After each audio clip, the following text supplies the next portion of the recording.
Every bite's a story told, daily dreams wrapped up in gold.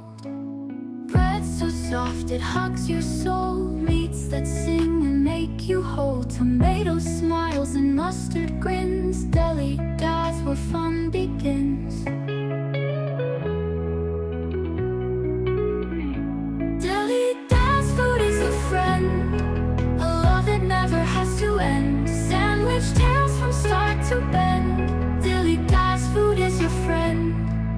Cheese so sharp it tells a joke, onion whispers make you choke. Peppers dancing in the sun, every meal's a loaded pun. Crispy chips a joyful crunch, pair them up with every lunch. Soda fizzing high and free, dilly dads is destiny.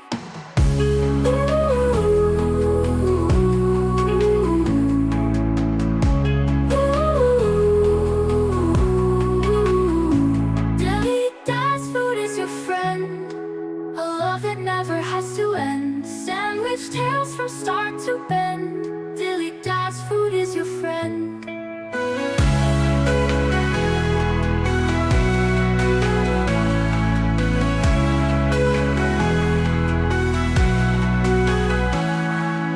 Cheese so sharp it tells a joke, onion whispers make you choke. Peppers dancing in the sun, every meal's a loaded pun. Crispy chips a joyful crunch, pair them up with every lunch. Soda fizzing high and free, dilly dads is destiny.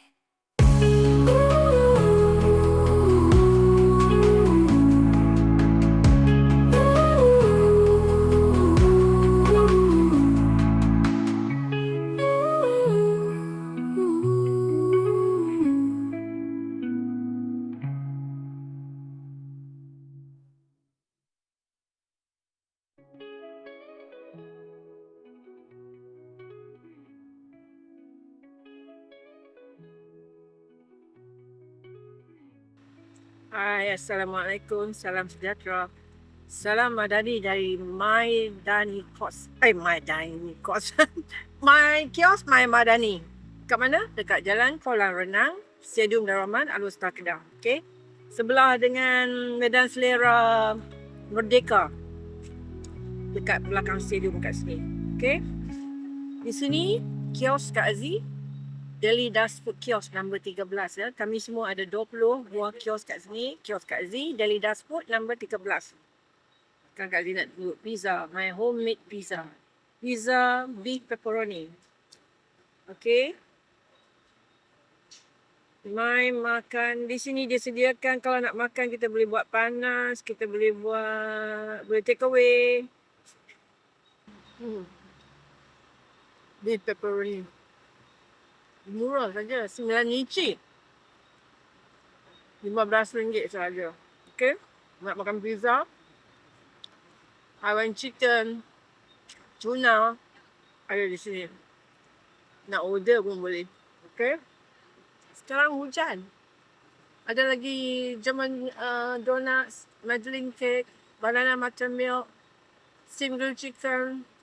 Hari ni ada customer order marble cake. Okay, nanti kita tunjuk yang bubble cake. Bau dia sedap, harum, semerbak. Pure butter.